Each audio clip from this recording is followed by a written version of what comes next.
আপনাকে ডাকছেন। কে? মা ঠাকুরন। কেন? সে তো আমি বলতে পারবো না।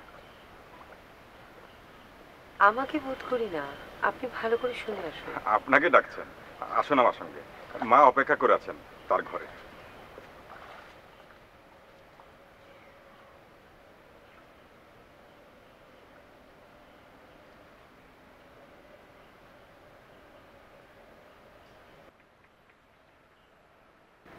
এসো দিদি।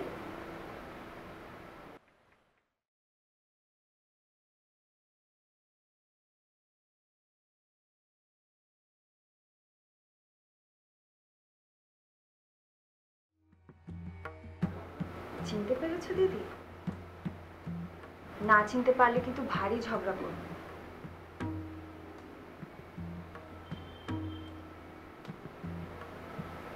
চিনতে পেরেছো দিদি?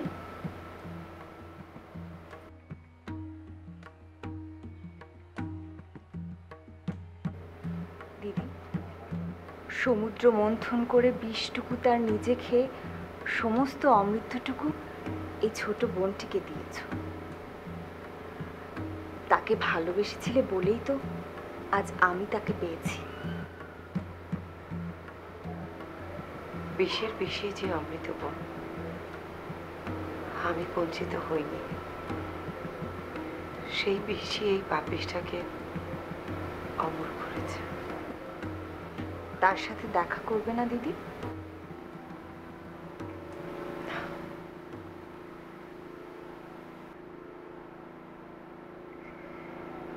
4 বছর আগে যেদিন তিনি এই অস্পৃষ্টটাকে চিনতে পেরে ভীষণ ঘৃণায় মুখ ফিরিয়ে নিয়েছিলেন, সেদিন খুব দর্প নিয়ে বলেছিলাম, তুমি আবার আসবে, আবার দেখা হবে।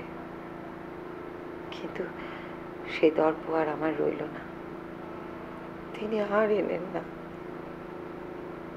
কিন্তু আজ দেখতে পাচ্ছি কেন দর্পহারি আমার সেই দর্প ভেঙে দিলেন। তিনি ভেঙে দিয়ে যে কি করে গড়ে নেন, কেড়ে নিয়ে যে কিভাবে ফিরিয়ে দেন, তা আমার চেয়ে আর কেউ বলতে পারবে না বোন। প্রাণের জ্বালায় ভগবানকে নির্দয় নিষ্ঠুর বলে অনেক দোষ দিয়েছি, কিন্তু এখন বুঝতে পারছি এই পাপিষ্টাকে ভগবান কি করে দয়া করেছেন। তাকে ফিরিয়ে এনে দিলে আমি যে একেবারে মাটি হয়ে যেত, তাকেও পেতাম না, নিজেকেও একেবারে হারিয়ে ফেলতাম। ভেবেছিলাম কখনো যদি তার সাথে আবার দেখা হয়, তার পায়ে ধরে একবার মাফটা চেয়ে নেব, কিন্তু তার আর দরকার নেই। ভগবানও সেটা সহ্য করবে। চলুন। আবার কবে দেখা হবে দিদি? দেখা আর হবে না বোন। আমার একটা ছোট্ট বাড়ি আছে, সেটা বিক্রি করে যত শীঘ্রই পারি আমি এখান থেকে চলে যাই। ও ভালো কথা, কেন এতদিন পরে তিনি আমাকে খোঁজ করতে চেয়েছিলেন? যখন তার লোক আমাকে ডাকতে যায় তখন একটা মিথ্যে নাম বলেছিলেন।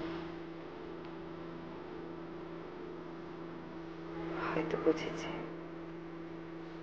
আমাকে অপমান করবেন বলে না। তাছাড়া এত চেষ্টা করে আমাকে আনবার তো কোনো কারণ দেখছি না।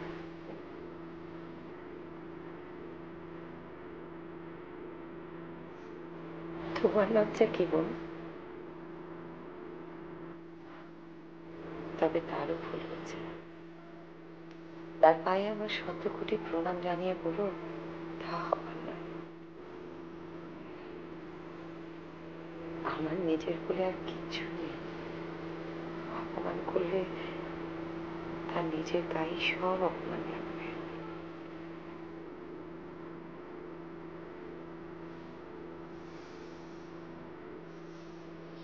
বয়সে ঢের বড় হলেও তোমায় আশীর্বাদ করার অধিকার তো আমার নেই। তবে আমি কাল মনে প্রার্থনা করি তোমার হাতের